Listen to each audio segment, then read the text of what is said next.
So finishing lesson 3-2, page 113. So yesterday we worked on breaking down the decimals on a number line, and we figured out what do we have to do to be able to do that. How do we break down? We know when we break down fractions, we have to multiply them up to make the denominator a bigger number so that the pieces are smaller. What did we have to do when it was decimal form? 13? All we had to do was add another 0 to make another place value. So up here, we had things cut into tenths. Then the next row, we had things cut into 100ths. And then the last row, we had them cut into thousandths. So that makes the pieces smaller in the decimal. And then we figured out that the A was at 6 and 782 thousandths.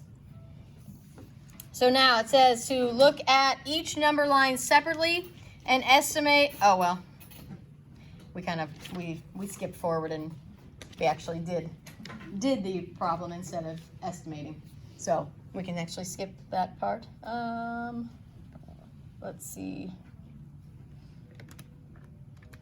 Okay, let's go to C. Letter C. Use the number lines to find three numbers between 6 and 7/10 and 6 and 8/10. So look back up to the number line that we just were working on and give me some numbers that could be between there. If we look back up, here's our 6.7 and our 6.8, and we added our 0 to it to zoom out. So then what could be between? Give me one, Evelyn. 6 and 7,500. 6 and 7,500ths. Between 6.7 and 6.8, well, you can add a 0 and make those into 70 and 80. So we could have 6 and 7,500ths. What else could we do? 8. 6 and 7,200ths. What else could we do? 4.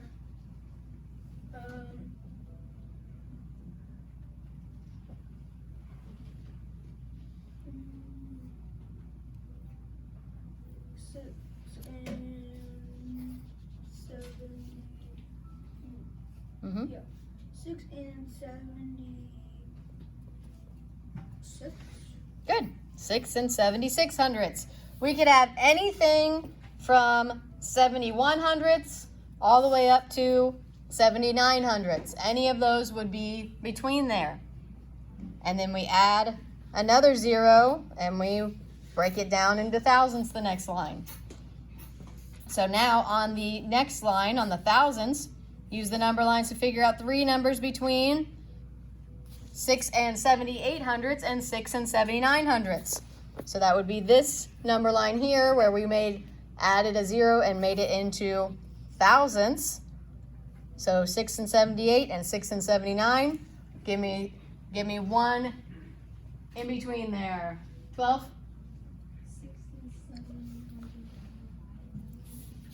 6 and 785 thousandths. Good. 17? 6 and 787 thousandths. Very good. 13?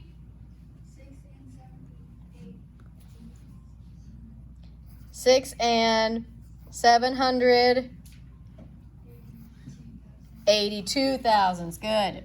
And again, we could have gone anywhere from 781 all the way up to 789. And then we would go up to 790 and then continue on.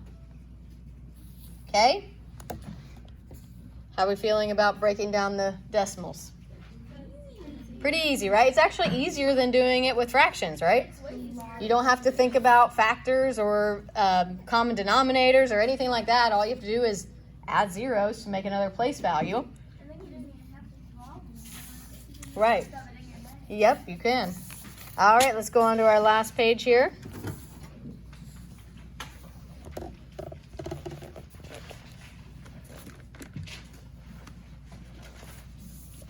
Top of page 114, we're continuing that zooming in with the number line. So we have a number line, our first number line, the Roman numeral 1 there over to the side. The first number line goes from 2 to 3.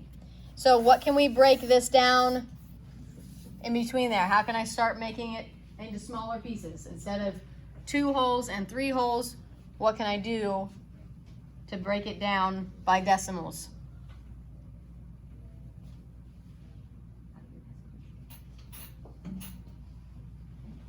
8, what can I do? You can add your point 0 behind your 2 and point 0 behind your 3. Very good. Whatever I'm doing, I just think of 20, so I just count up 21, 22, but then And then add your decimal in there. That's good.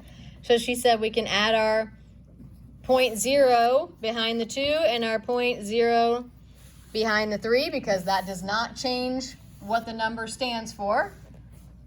And then she said, if you guys couldn't hear, she said she thinks of it without the decimal and then just counts up. So that would be between 20 and 30. So you'd just be doing 21 and put a decimal between it and then continuing up.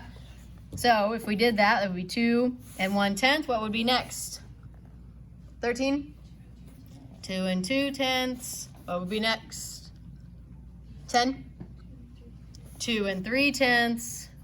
And we can continue on up until we get to our 3.0. So 2 and 4/10, 2 and 5/10, 2 and 6/10, 2 and 7/10, 2 and 8/10, and 2 and 9/10.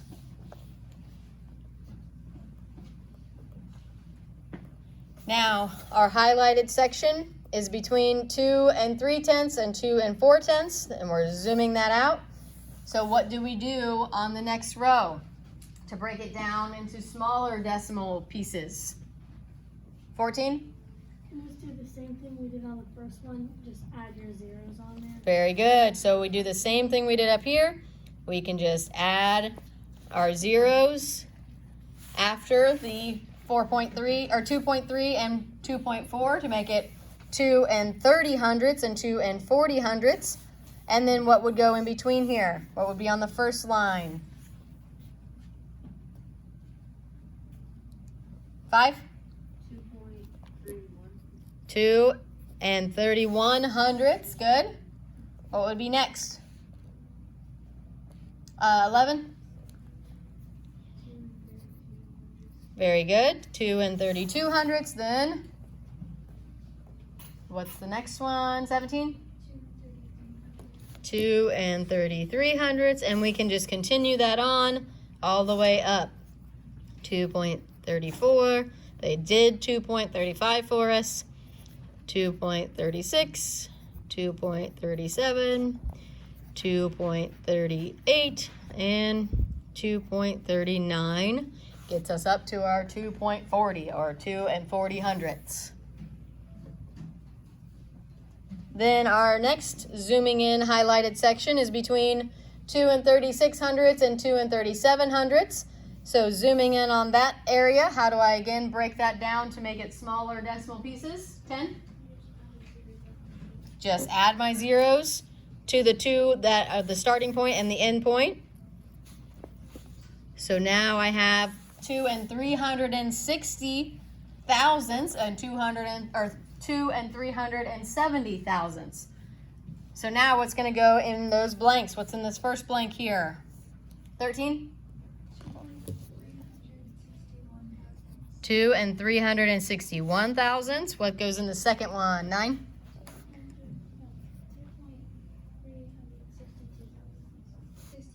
There you go. 2 and 363 thousandths. What's in the next one? 3? Next one is 2.60.4 thousand. Good. 364 thousandths. Then they did this one for us. What would be next? 12? 2 and 366 thousandths. Next. 2? 366,000. We just did 66, so this would be good. 67 thousandths. Then they did this one. And the last one, 8?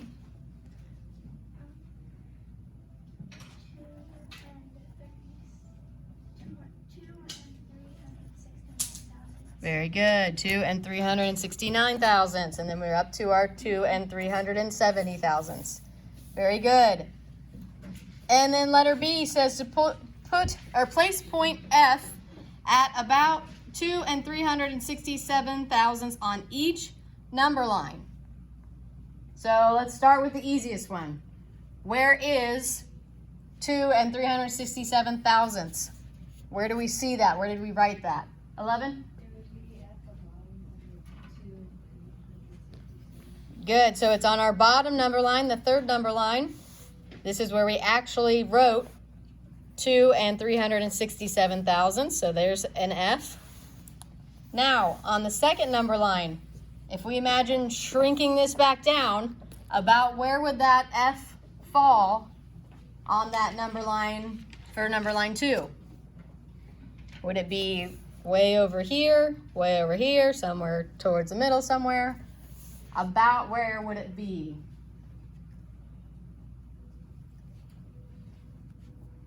$12? It would be to the right a tiny bit, right?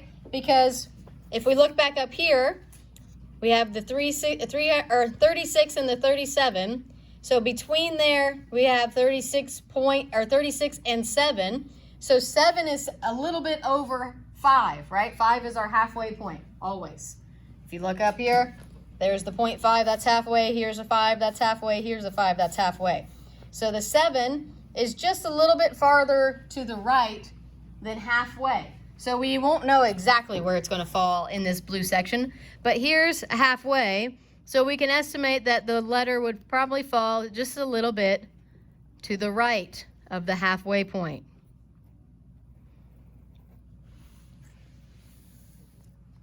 And then thinking that same way, now imagine taking this and zooming it back to here. Where would that F go if it's between the 36 and 37? Where would it fall between the 0.3 and the 0.4?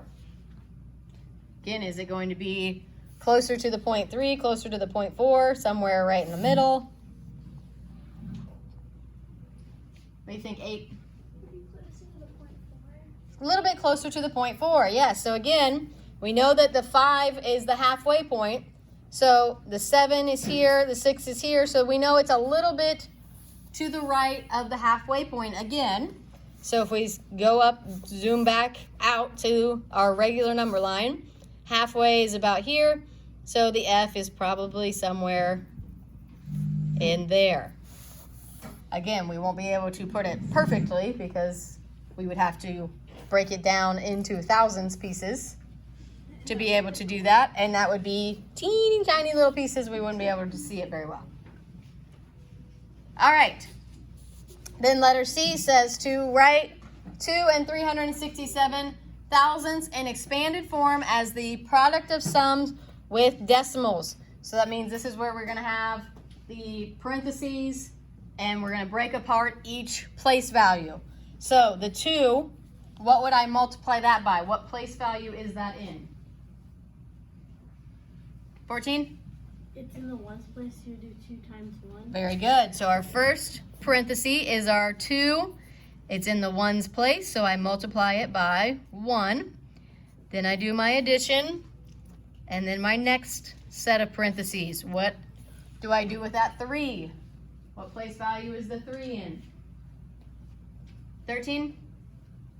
3 times 0.1. Because it's in the tenths place. So we take the 3 and we multiply it by 1/10 because it's in the tenths place. Plus, next set of parentheses, what do I do with that 6? 11? 6 times. Good. 6 times 100th, or 0.01. Plus, and then we have our last set of parentheses for our 7. 4? 7 times 0.001. Good. And that stands for what? 1,000. 1,000th. Good. So the 7 is in the thousandths place. So we take that 7 and multiply it by 1,000th. Make sense? So you just have to kind of break apart those place values for the standard form or the expanded form. Letter D, write a number greater than 2 and 367 thousandths and less than 2 and 368 thousandths. So if they're asking me to find a number between those two numbers, what should I do? How can I break those two numbers down even farther?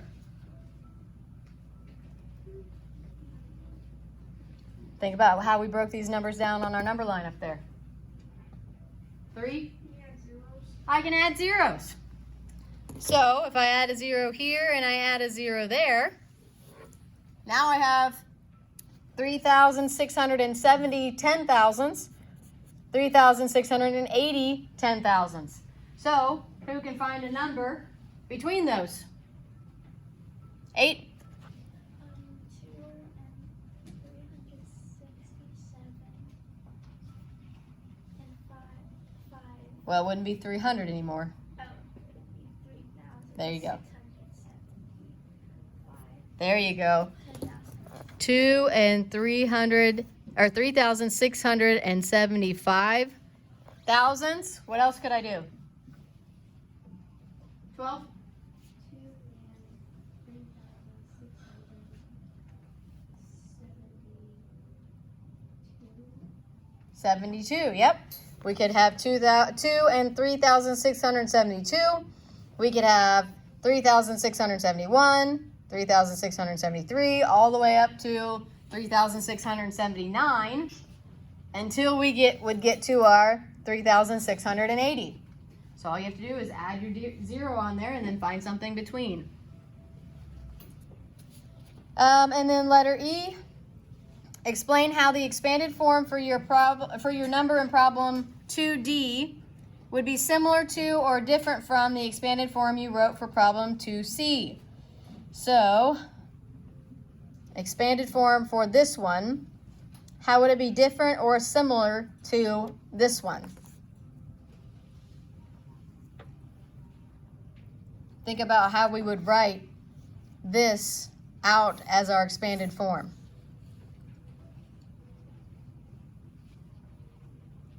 14?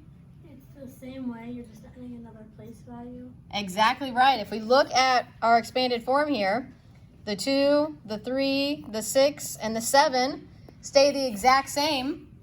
I just have to add, what would I add on there? What would my last parenthesis set? Keep your eyes open. What would my last parenthesis set look like then? If I was imagining that I was adding it on here, what would go in that parentheses for the 5? 9? 5 times 0.0001. Good. 5 times 0.0001 or 5 times 1/10,000 because the 5 is in the 10,000ths place. So we could say that the expanded form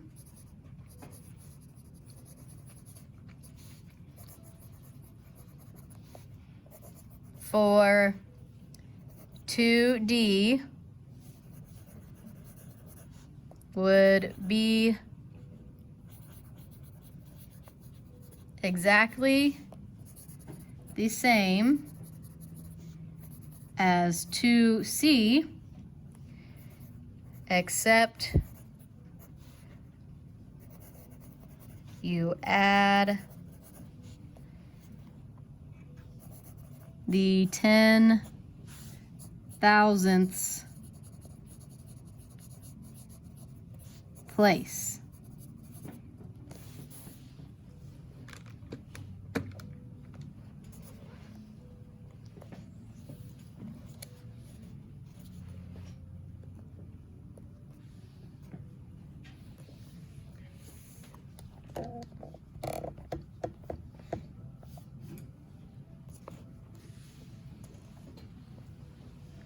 Then number 3 says find 3 numbers between each decimal pairs below. The number lines for problem A may be helpful. So if we think about our 2 and 1/10 and 2 and 2/10, what do we need to do to those to be able to break them down? 17? Add my 0 to make it into the hundredths place then. And now I can easily think about some numbers between there. Give me one, 14. 2 and 13 hundredths. 2 and 13 hundredths. Give me another one, 11. 2 and 15 hundredths. Give me another one, 5. 2 and 14 hundredths. 2 and 14 hundredths. And I could continue, right? I could have 11, 12, 13, 14, 15, 16, 17, 18, and 19 hundredths are all in between those two numbers. Now, letter B. 2 and 34 hundredths and 2 and 35 hundredths. What do I need to do to those? 10. Add my 0 to make them now into the thousands place. 2, give me one that's in between there now.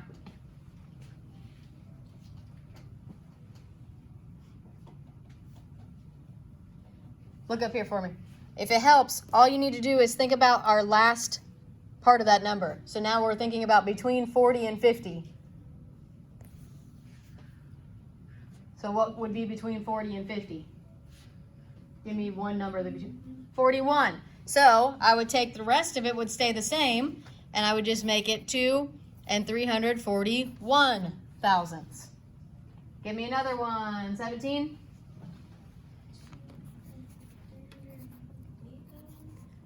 2 and 348 thousandths. Good. 15. 2 and 349. Good. 2 and 349 thousandths. So again, if you just think of that last part of it, so it could be anywhere from 41 up to 49. That could be in between there. Okay? And then number 4, circle the numbers below that are between 2 and 361 thousandths and 2 and 362 thousandths. So again, what can I do to those numbers to help me visualize it? 12. Add my zeros. So now I just need to look for those that end between my 10 and my 20 in my 10 thousandths place. 5, give me one that is between there. Wouldn't you have to add 2 zeros though? Aha, yes, good catch. If you look down at some of these choices, we don't stop at the 10 thousandths place. We go to the 100 thousandth place. So we should add a second 0 on there. So now instead of thinking between 10 and 20, we're thinking between 100 and 200 from our hundredths or our thousandths place. So give me one that's between there. 13?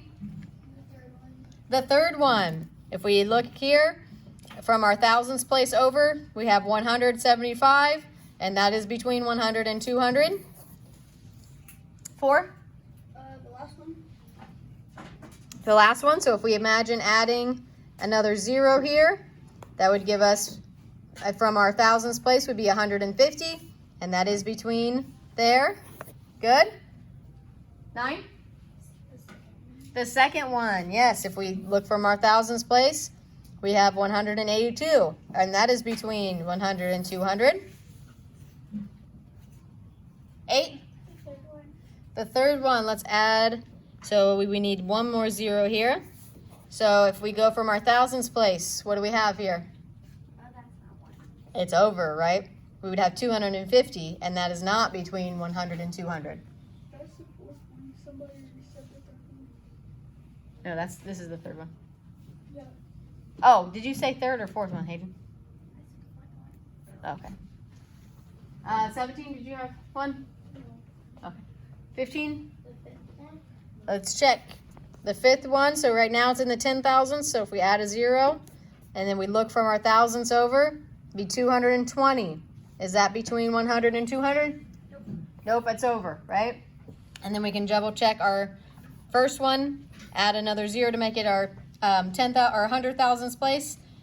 Looking from our thousandths place over, we just have 50, and that is not between 100 and 200 either. It's too low, so that one is not between there. All right, any questions on breaking down these fractions, or not fractions, decimals? Okay, Just thinking about adding those zeros and then seeing what's between your ending pieces there. So we'll have home link 3-2 for today.